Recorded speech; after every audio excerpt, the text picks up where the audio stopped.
ये जो क्वेश्चन है ऑल यूनिवर्सिटी के लिए है और जो मतलब कि मेन है वो है वीर बहादुर पूर्वांचल यूनिवर्सिटी, ठीक है ना। तो चलिए यहाँ पे जो आज हम लोग डिस्कस करेंगे कि unit by unit important question जो कि एग्जाम की दृष्टि से बहुत ज़्यादा इंपॉर्टेंट है। यहाँ पे लिखा भी है ओरिएंटेड इंपॉर्टेंट क्वेश्चन। तो चलिए यहाँ पे यूनिट फर्स्ट जो हम लोगों की होती है फिजिक्स में, जो पार्ट ए बुक है हम लोगों का, यहाँ पे देखिए पार्ट ए जो बुक है उसमें टोटल यूनिट 4 है, ठीक है ना। तो यूनिट 1 अभी यूनिट 3 और बचा हुआ है, तो उसको भी हम इसी वीडियो में कंप्लीट कराएंगे, ठीक है। यहाँ पे केवल इंपॉर्टेंट क्वेश्चन भी बताए जाएंगे, उसके सॉल्यूशन भी कराएंगे यूनिट इंपॉर्टेंट क्वेश्चन बताने के बाद। तो चलिए यहाँ पे फर्स्ट वाला जो यूनिट है हम लोगों का इलेक्ट्रोस्टैटिक्स, ठीक है ना। इलेक्ट्रोस्टैटिक्स इसका हिंदी भी हम बताते हुए चलेंगे, सारे क्वेश्चन का हिंदी और अच्छे से एक्सप्लेन करते हुए चलेंगे, ठीक है। तो चलिए आप लोग जुड़े रहिए। तो यहाँ पे सबसे पहले आप लोग जान लीजिए कि इलेक्ट्रोस्टैटिक्स का हिंदी होता क्या है। तो आप सभी को हम बता देना चाहते हैं इलेक्ट्रोस्टैटिक्स का हिंदी होता है स्थिर वैद्युत, ठीक है ना। तो यहाँ पे जो स्थिर वैद्युत चैप्टर है, यूनिट है, एक तरह से मान लीजिए चैप्टर है इसको, ठीक है ना। तो चलिए यहाँ पे हम सबसे पहले एक एक जो इंपॉर्टेंट क्वेश्चन है उसको सॉल्व कराएंगे। फिर यहाँ पे एक बार हम देख ले रहे हैं वीडियो में अच्छी क्वालिटी से दिख रहा है कि नहीं, क्योंकि अगर अच्छी क्वालिटी से नहीं दिखेगा तो दिक्कत हो सकती है। तो चलिए यहाँ पे फर्स्ट वाला जो क्वेश्चन है, इसमें ये जो टोटल 5 क्वेश्चन दिए गए हैं ये इतने इंपॉर्टेंट है जितना आप लोग सोच भी नहीं सकते हैं, ठीक है। यहाँ पे हम इसलिए इसको लेकर आए हुए हैं क्योंकि अगर आप लोग ज़्यादा अगर जैसे प्रिपरेशन नहीं कर पाए हुए हैं, बैक लगने से अच्छा है इन क्वेश्चन को आप अच्छे से तैयार कर लीजिए, ठीक है। बैक 100% फिक्स है कि नहीं लगेगा, और अच्छा नंबर भी अगर इतना आप लोग कर लेते हैं, बहुत लोगों को तो इतना भी नहीं मालूम रहता है, ठीक है। तो चलिए यहाँ पे फर्स्ट वाला जो क्वेश्चन है गॉस थ्योरम एंड एप्लीकेशन, ठीक है। इसका गॉस थ्योरम आपको स्टेटमेंट लिखना है प्लस प्रूफ भी लिखना है, एंड मतलब कि और इसका एप्लीकेशन भी लिखना है, उसको अच्छे से समझाना है। फर्स्ट वाला क्वेश्चन तो कंप्लीट हो गया। सेकंड वाला जो क्वेश्चन है electric field and electric potential derive, ठीक है ना।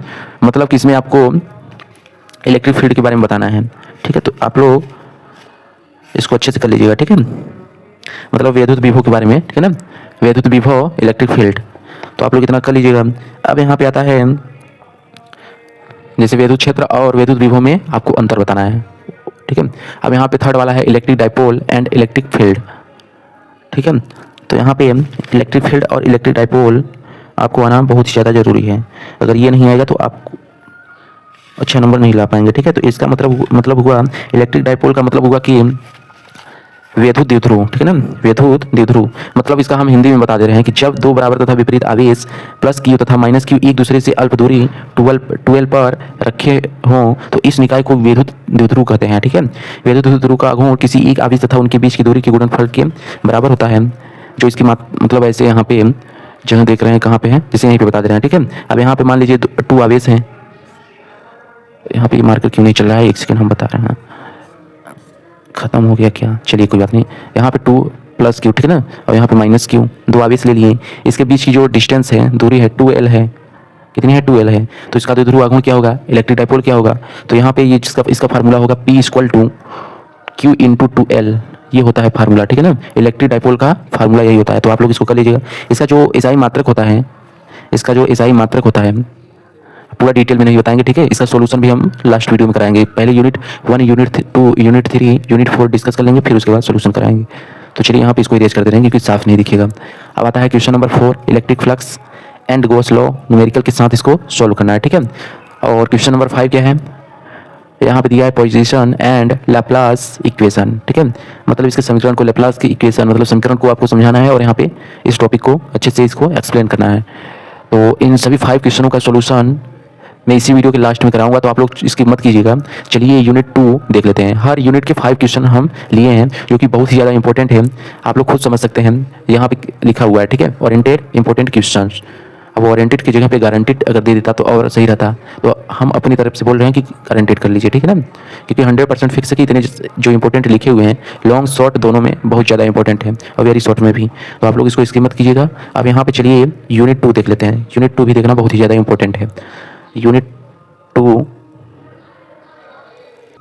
तो चलिए यहाँ पे यूनिट 2 भी हम लोग देख लेते हैं। यूनिट 2 जो है ये भी बहुत ज़्यादा इंपॉर्टेंट है। यहाँ पे जितने भी क्वेश्चन लिए गए हैं आप लोग खुद अपने हिसाब से समझ सकते हैं कि कितनी ज़्यादा इंपॉर्टेंट है, ठीक है, क्योंकि आप लोग पढ़े होंगे और आपके टीचर भी बताए होंगे कि ये जो मैग्नेटोस्टैटिक्स जो चैप्टर यूनिट है बहुत ही ज़्यादा इंपॉर्टेंट है। तो चलिए यहाँ पे हम इसको समझ लेते हैं, इसका क्वेश्चन बोल क्या रहे हैं, कह क्या रहे हैं, ठीक है।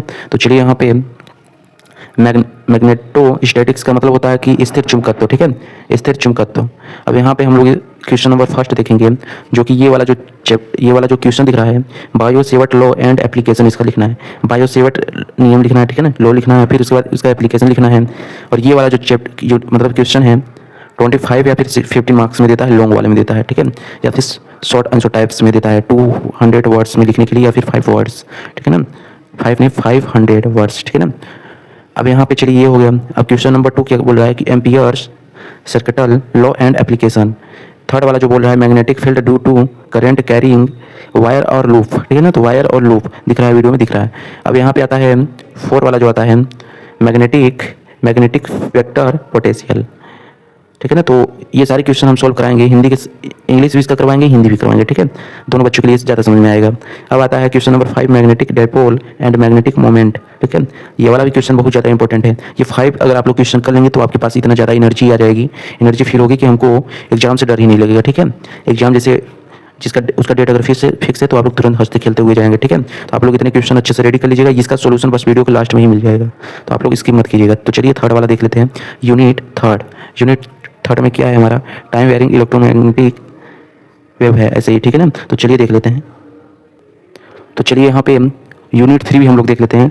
यूनिट 3 जो है हम लोगों का यहाँ पे दिया है कि टाइम वेरिंग इलेक्ट्रोमैग्नेटिक फील्ड, इसका हिंदी क्या होता है, इसका हिंदी होता है कि समय बदलते विद्युत चुम्बकीय क्षेत्र, ठीक है ना, समय बदलते विद्युत चुम्बकीय क्षेत्र। अब इस वाले चैप्टर में कुछ नहीं करना है, बहुत ही सिंपल है, ठीक है। तो देखिए यहाँ पे सबसे पहले आप लोग अपनी आंखों को खोल लीजिए, ठीक है। यहाँ पे जितने भी क्वेश्चन दिख रहे हैं आप लोग अपने माइंड में फिट कीजिए।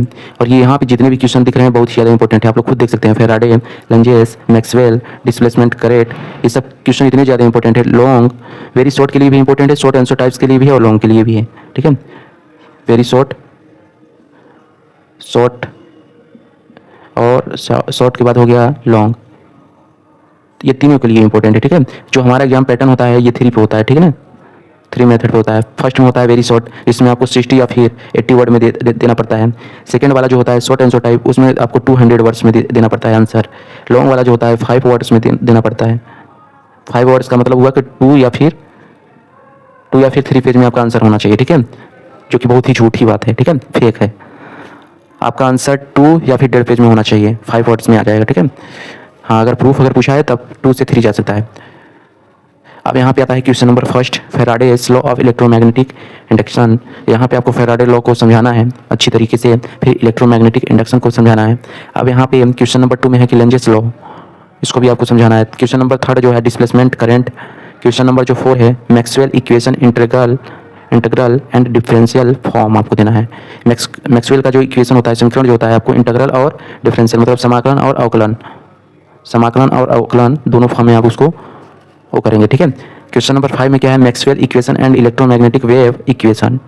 ये वाला जो क्वेश्चन है बहुत ज़्यादा इंपॉर्टेंट है, ये भी इंपॉर्टेंट है, ये भी, ठीक है। 5 क्वेश्चन बहुत ज़्यादा इंपॉर्टेंट है। तो चलिए यहाँ पे हम यूनिट 4 की बात कर लेते हैं, ठीक है। यूनिट 4 भी उतना इंपॉर्टेंट है जितना इसके पिछले जो 3rd यूनिट थे उतना। तो चलिए यहाँ पे हम यूनिट 4 भी देख लेते हैं।